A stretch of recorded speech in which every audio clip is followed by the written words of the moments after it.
Namaskar and welcome to ChangeMakers. I'm Shubhendu Ghosh. Agriculture has always been central to human civilization and a way of life in India.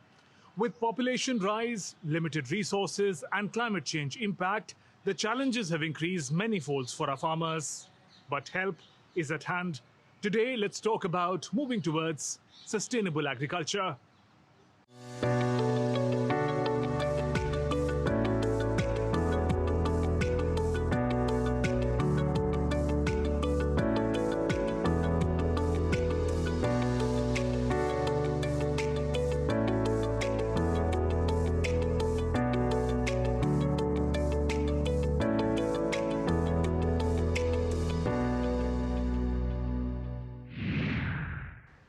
Agriculture is a complex activity.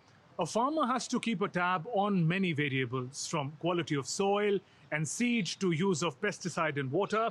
Add to that the vagaries of climate change, and once the crop is ready, getting a good price for it in the market. The problems become even bigger for small-scale farmers. Also remember, how agriculture is done has a great bearing on the health of the planet as well. Our changemakers are empowering farmers and making agriculture sustainable. They are helping small-scale farmers with unique greenhouse solutions. They are using cutting-edge tools of AI and IoT to make precision farming possible. That and much more. Here's their story. India is a global agricultural powerhouse, but the challenges facing the sector are also many. Small land holdings, market access, impact of climate change, among others. Our changemakers are helping mitigate these hurdles and bring in transformative innovations to empower the farmers. Our first changemaker is Kheti from Hyderabad. Kheti was founded in 2015 by Soumya, Satyaraghu Mokapati, Kaushik Kapagantulu and Ayush Sharma with a mission to reduce the impact of climate change on smallholder farmers. Kheti is trying to change the story by reducing climate risk and increasing yields with a greenhouse in a box. Kheti has developed a simple solution that is already having considerable impact. Greenhouse in a box is designed for smallhold farmers and the crops they grow, offering shelter from unpredictable elements and destructive pests. Kheti also trains and supports farmers to ensure their greenhouse is as effective as possible. The results are dramatic.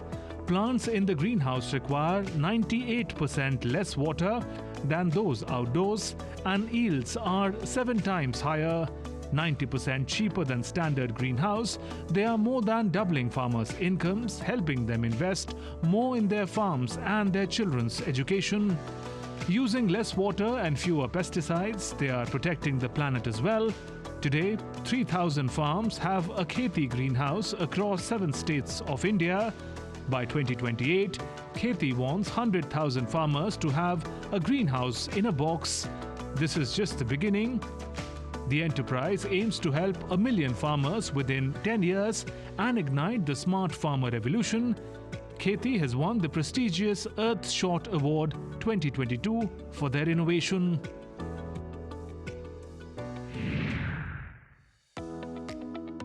Our next changemaker is Fasal from Bengaluru. Founded by Shailendra Tiwari and Ananda Verma in 2018, Fasal is a pioneer of precision farming and is an IoT-based AI-powered intelligence platform for horticulture crops.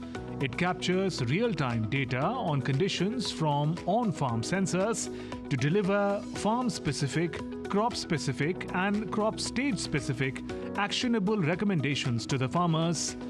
Fasal's innovation revolves around a system and device that facilitates determination of soil properties. It has also created a device that measures atmospheric parameters in specific areas of interest. Specific intelligence is delivered to farmers in vernacular languages through the Fasal app. Fasal's intervention is not limited to helping farmers grow better. Under the Fasal Fresh brand, the enterprise procures farm produce to secure the best market rates for farmers. In the process, bridging the gap between farms and urban households. Fasal collaborates with farmers across 13 states, overseeing and enhancing over 75,000 acres of farmland, encompassing more than 15 diverse crops. Farmers are celebrating yield increases up to 30%. Alongside empowering farmers, Fasal innovations are helping protect the environment as well, helping save over 23 billion litres of water and reducing pesticide use by 110,000 kilograms.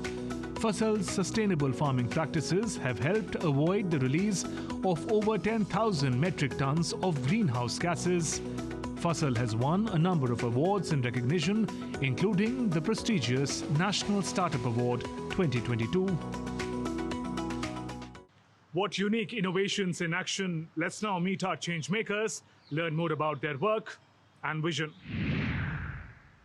This is ChangeMakers. Let me welcome Kaushik Kapagantulu, co-founder Kheti from Hyderabad, and Anand Verma, co-founder Fasal from Bengaluru. We learnt about your amazing innovations. Welcome to ChangeMakers. Great to be here. Thank you for having us. Great.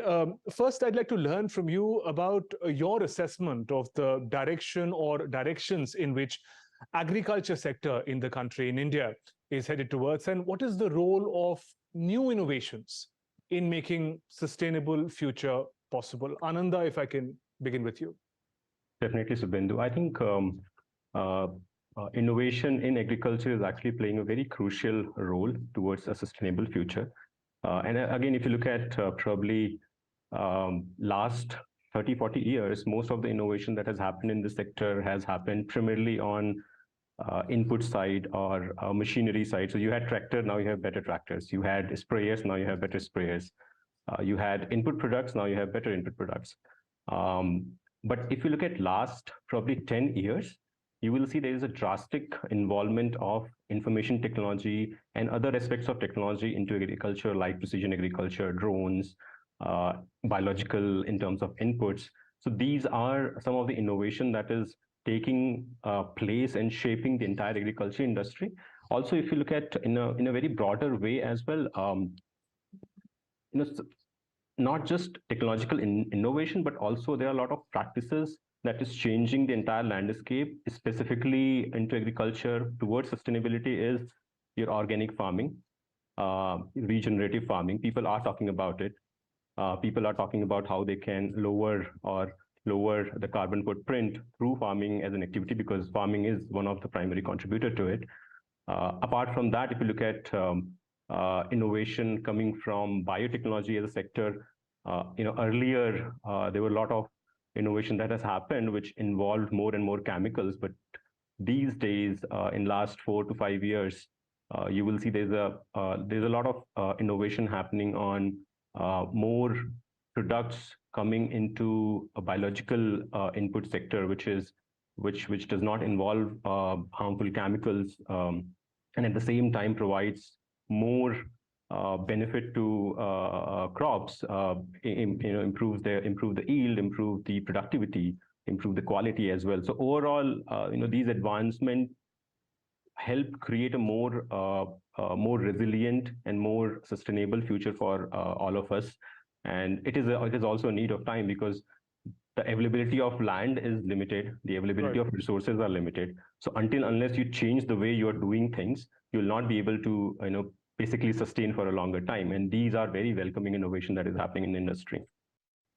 Yeah, and I agree with a lot of points that Ananda made, but if I had to sort of summarize it from my perspective, I would say that I think agriculture sector has shifted from being focused on, if I had to wear a little bit of a math hat, single variable optimization to multivariable optimization. And I'll explain what that means. Is that, is the problems for us as a country for an agriculture have remained the same, right? 85% of farmers own less than 5 acres of land.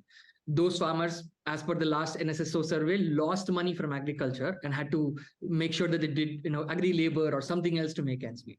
So those problems haven't really significantly changed, and we don't have new problems. But what we realize is that those problems have layers.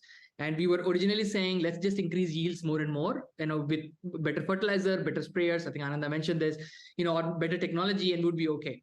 we realized that climate change now changes the whole game. Even environmental degradation changes the whole game. If you only increase yields, you will ruin soils, which means you don't have a long-term agriculture in front of you.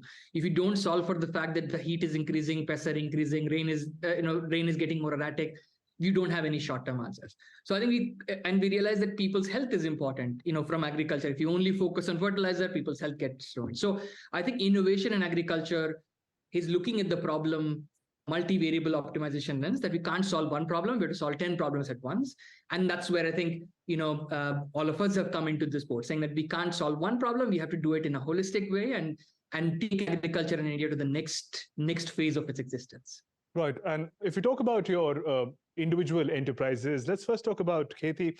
Kaushik, I learned that during your research, you traveled across the country, particularly observed the condition of small-scale farmers. What were your learnings and how did it shape your innovation? Yeah. So I think Kheti's journey and my journey starts with that, really what I call this apprenticing with the problem. I didn't grow up as a farmer. I'm not from a farming family. I grew up in Hyderabad and had a middle class, comfortable livelihood and life, right?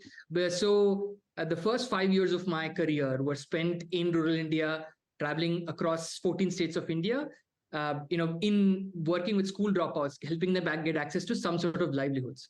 But is that time that I really realized that, vocational training or livelihood building for youth cannot be disconnected from agriculture, because, most of India depends on agriculture, and this youth didn't have a livelihood because agriculture was not working. That's when I think just before starting Kheti, me and my co-founders, we took time off, spent almost a year talking to almost 1,000 farmers one-on-one.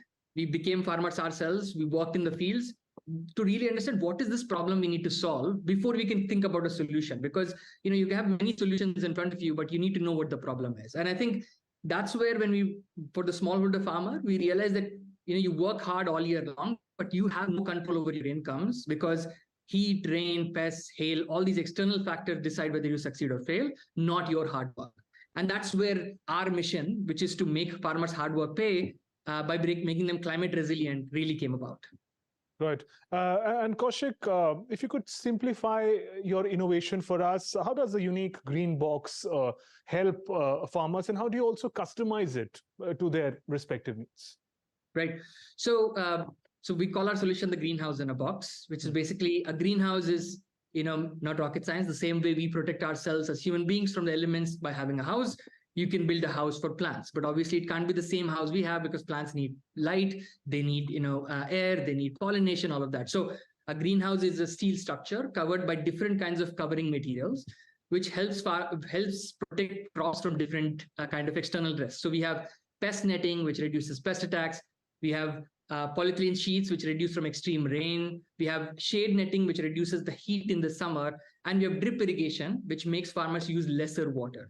So, but greenhouses are not new. I mean, they've been around for decades, if not centuries. So what we do is we've made a modular, low-cost greenhouse for smallholder farmers. It starts small at about 2,500 square feet, which means that farmers can start small and grow over time. Also, it's lower cost. It's about 90% lower than other alternatives available in the market. And then we bundle with that training, advisory, and market intelligence and inputs so that farmers can use the greenhouse in the right way, rather than it just being a technology that they, that are given and they don't know how to use. So that's what the whole package is called. That's very interesting, Kaushik. And how's been your experience of engaging with farmers, you taking your innovation to them and then adapting it to their needs?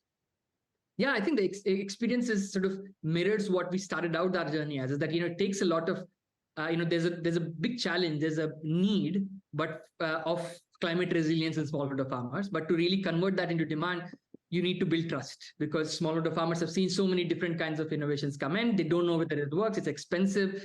So I think our real work over the last few years has been that, right? And it has been about first proving the model with some early adopters so that farmers see that and get excited about it. It has been working with other NGOs and partners who have worked with farmers already to use that trust. It's about awareness building. So I think it took us a lot of initial time in each of the regions we worked in to break that initial trust barrier. But once you do that, you then can go deep. So now in some regions, we've been around for 2 to 3 years. Now it's almost like viral. As every season, there's a bigger set of farmers who come up and sign up. So I mean, that's been the experience. But overall, the need exists, and once farmers see it over a season, that's when that trust gets created and gets converted into demand. It's great to learn about the work done by Kheti. Kaushik. Let's now talk about Fasal. Ananda, I'll come to you. I understand that you put to use cutting-edge technologies like AI, IoT to make precision farming accessible to farmers. How did the idea of Fasal come about? So, Fasal is really a result of my own experiment with agriculture. Though I come from a farming family, my father is a farmer. My entire family is a farmer family. I am the first engineer in my family.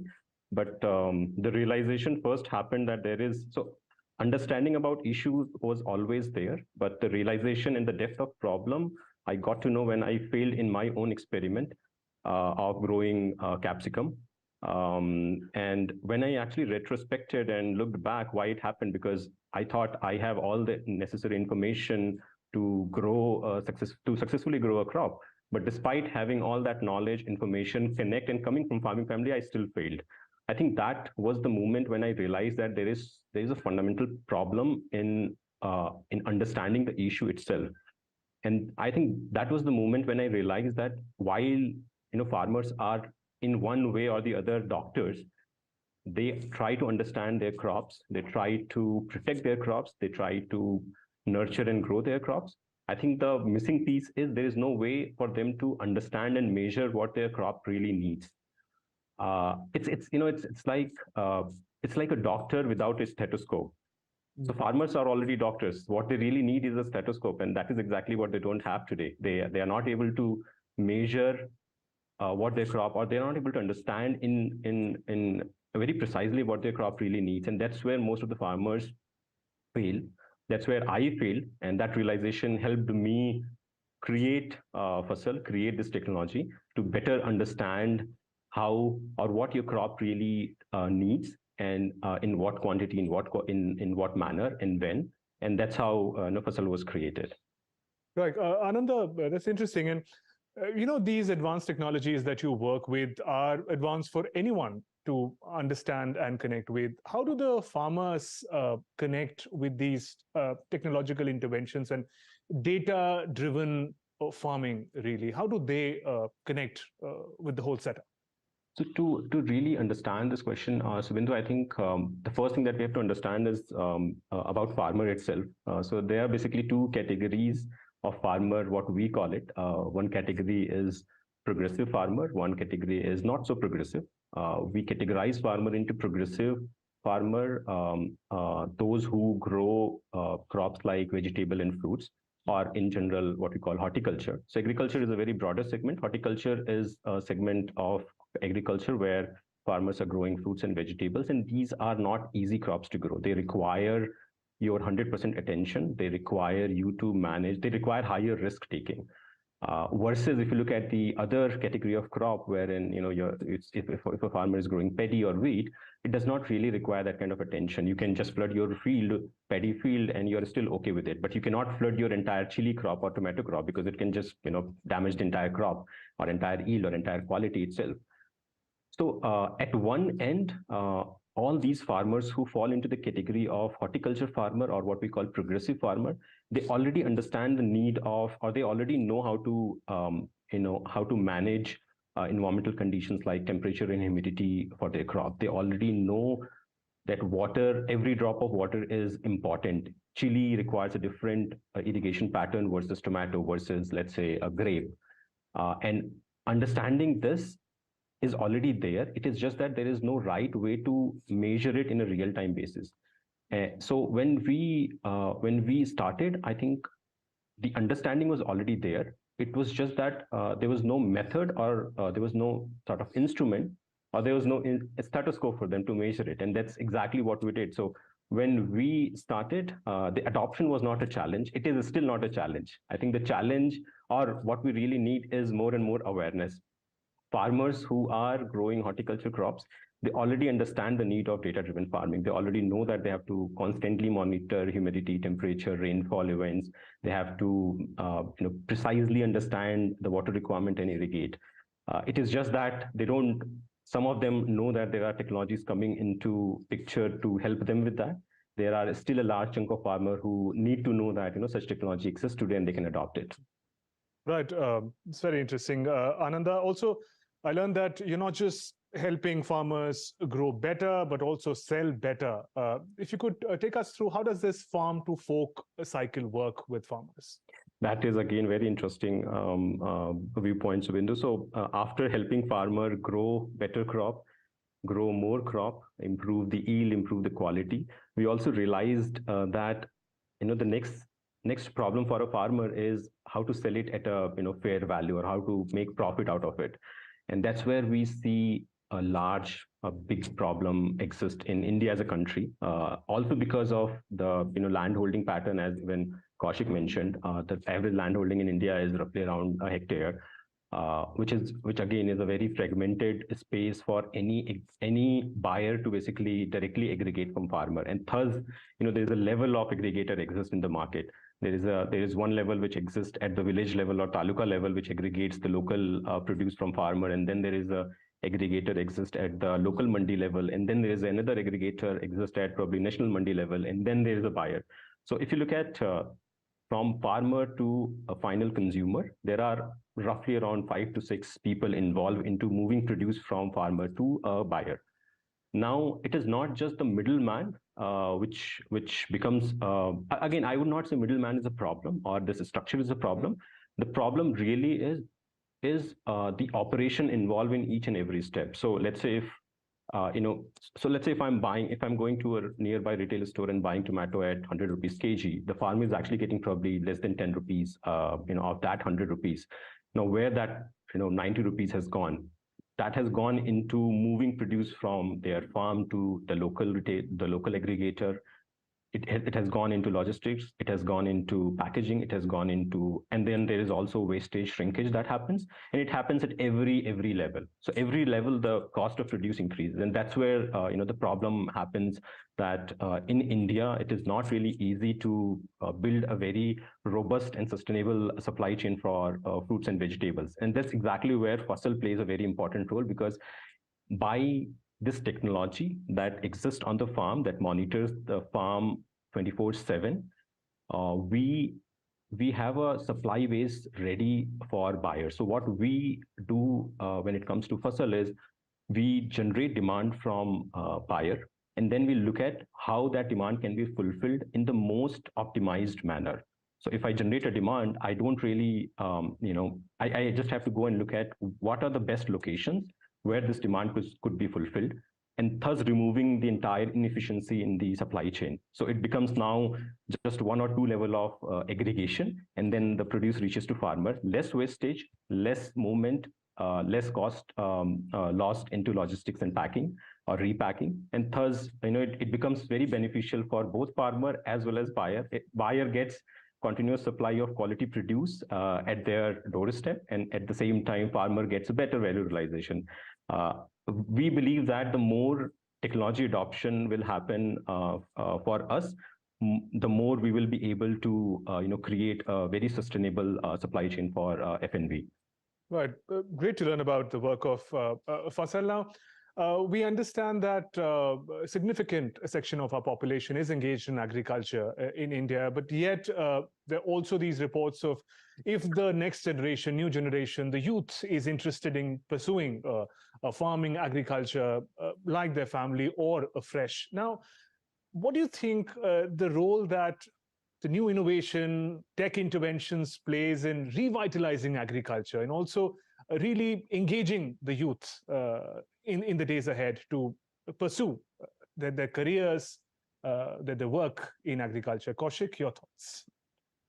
Yeah, I mean, it's a big problem. I mean, there's been multiple statistics. 75% of farmers, don't want their kids to get into agriculture. I think so. I look at it in 2 ways. One is that there is this perception that agriculture is not for the youth, and obviously technologies like what Fasal is working on and what Kheti is working on changes that perception for youth, because youth want to work on things that are modern and cutting edge in technology and are seen to be seem to be things that are lucrative, right? So that definitely we've seen already, right? All of the farmers we work with, the youth are more engaged because the greenhouse is more fancy. It looks, more fancy. You can work in it. It's cooler, all of that. But I think it's fundamentally comes back to an economics problem. I think that those 75% farmers who were polled, the farmers don't want their kids to get into agriculture because it's not lucrative enough and they don't see a future for it. And if we move agriculture into the new phase of existence, which means that there is a future for it, there is not a subsistence for it, but more importantly, there is a lucrative future for it. I think we'll change the tide, and more youth will get engaged into agriculture because it's their family, profession. And that's what I've seen when I was working in the vocational training sector. We would train kids in hospitality, retail, construction, all of that. But they were doing all of that and moving to a city not because they wanted to, but because they didn't have any other option. So as long as we create an option, we will change the tide. Right. Ananda, you very wonderfully are taking forward the legacy of agriculture, also tech intervention. But what about people around you, the youth? Do they get drawn towards the manner in which agriculture can be modernized and made, as Kaushik mentioned, profitable? So I think I also fall into that 75 category of people who, despite having a lot of background into agriculture, did not opt for agriculture first. Sort of moved away. And I think the primary reason is the same, that as of today, nobody looks at agriculture as the primary, or probably it is looked at as the last profession. So if you're not able to do anything else, you will do farming. So घर पे ऐसा बोला जाता है ना, कुछ नहीं करेगा तो खेती करेगा. I think that narrative has to change, and that is what I also see. I think Kaushik also mentioned that is changing now, because more and more youth is coming into creating innovation. More and more people and more youth are coming into adopting agriculture and better practices. They have also realized that agriculture is not the last profession, but agriculture can be the first profession and can help them make a sustainable living. And not just a sustainable living, can help them make a better livelihood. Earlier, the perception was very different, or probably from my time till I started Fasal, it was a very different perception altogether. But now I'm seeing that change is happening everywhere across.